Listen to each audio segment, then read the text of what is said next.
In today's video, I'm going to teach you how to get started with automation in Jira, particularly focusing on how to set up workflow automation that will streamline your tasks and improve efficiency.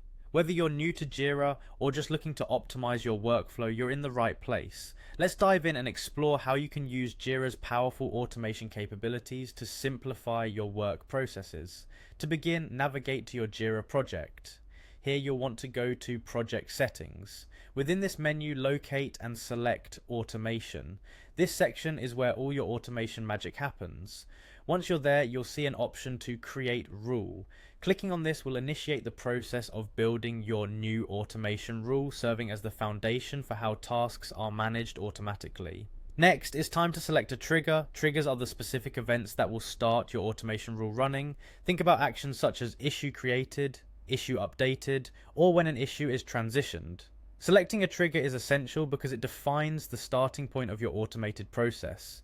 After choosing your trigger, you need to configure it. This step involves setting the precise conditions under which the trigger will activate. For example, you might want your automation to kick in when an issue of a specific type is created, or when a particular field undergoes changes. This configuration ensures that your automation is not only activated, but is also contextually relevant to your needs.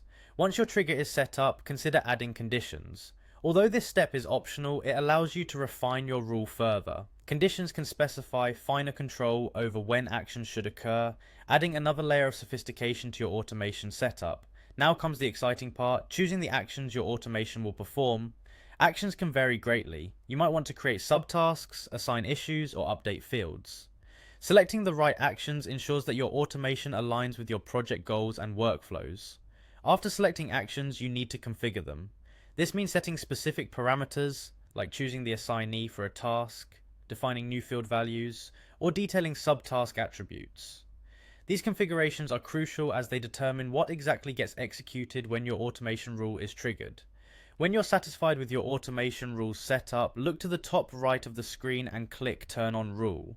This will activate your automation, but there's just a couple more steps before it's fully ready to go. You'll be prompted to enter a name for your rule. This is important for easy identification and management of your automation rules. Lastly, decide who can edit this rule. Select from the drop-down list who should have editing privileges, ensuring that only the right team members can make modifications. Once you've made these final tweaks, click Turn on Rule again to set everything in motion.